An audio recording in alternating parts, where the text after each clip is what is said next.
They're targeting you because you're so powerful. If you are in a toxic environment around toxic people and you're wondering why you continue to be targeted, harmed, mistreated, it's because you're so powerful and we live in systems of oppression. My name is Marissa Price. I am a Black woman social worker, liberation coach, healer, sharing what I've learned, sharing resources and knowledge, specifically to help Black women and femmes get free of oppression, right? To break the chains of oppression because we have the power to liberate ourselves.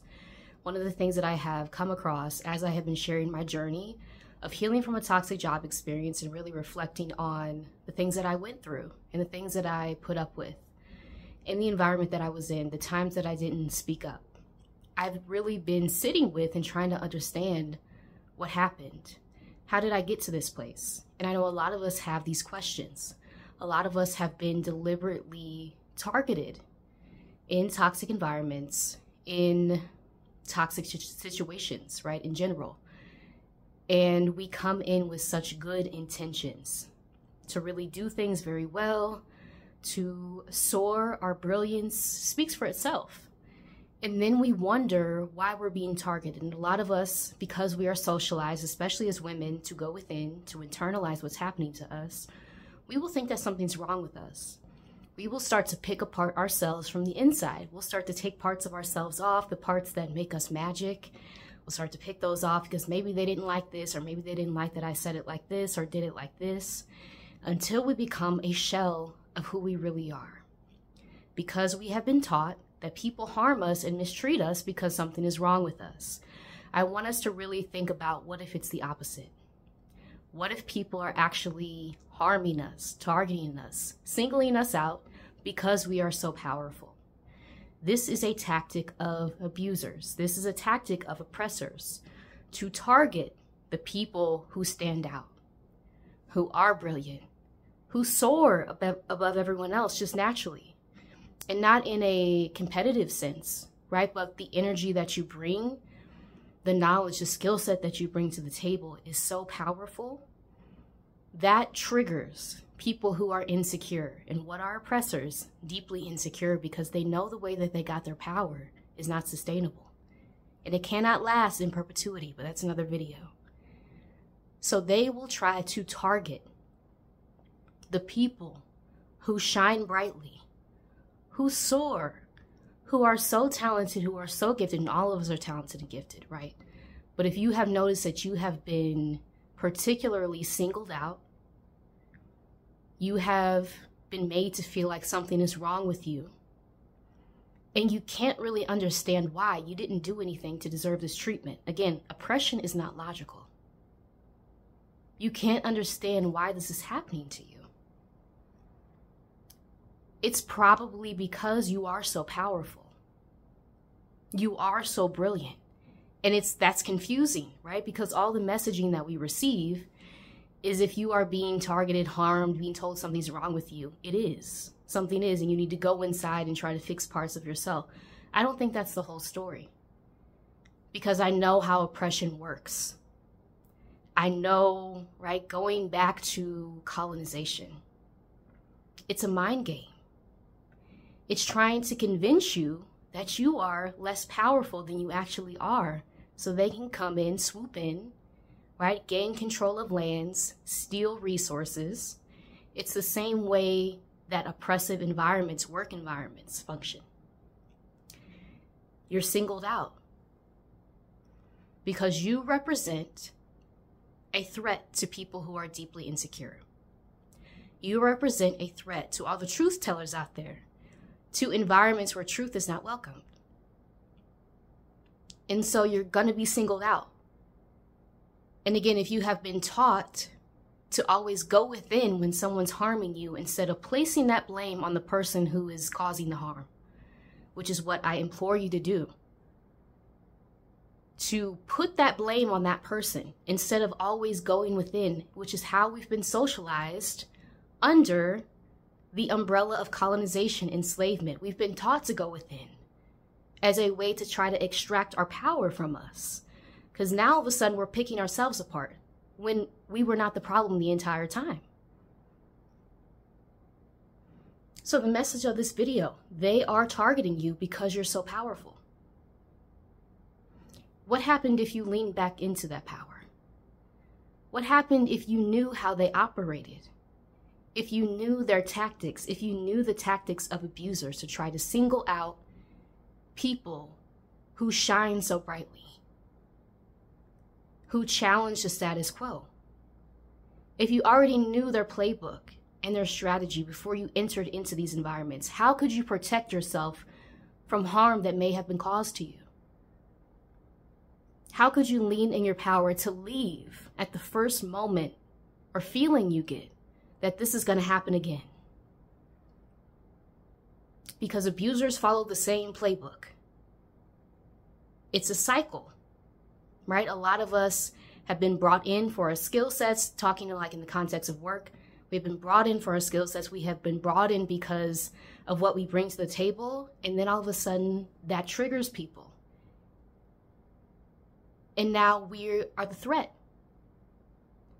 The phenomenon from pet to threat, which is what Black women experience in the workplace over and over again. I cannot tell you how many times I have heard the same story from Black women globally, working in the space that I work in, helping Black women recover our self-confidence, our self-esteem from toxic environments. And if you're interested in help with this, I do offer support as a social worker, as a liberation coach. You can click the link in the description section. But I have heard this story over and over again. I'll put more information about pet to threat as well in the description section. There's a whole pattern to how we're being treated, harmed, and we internalize this treatment. Versus kind of zooming out, which I hope you'll do now that you have this information, right? Zoom out and think about the systems of oppression that we're living in, that are literally operating to extract power from us, to make us believe that our voices are not powerful, that we don't know what we're talking about, that we should just silence ourselves, mute ourselves. Who does that serve? When we no longer speak up about the things that we see that are clearly wrong, when we no longer advocate for ourselves because our light has been dimmed, we've been traumatized. We've been so traumatized in these environments. Who does that benefit? Certainly not us. Because now we're not able to advocate for our needs. That power that we initially came in with is now dwindled. And part of my work and my purpose is to helping Black women and femmes specifically rekindle that power, because it didn't go anywhere. I want to make that clear. It didn't go anywhere.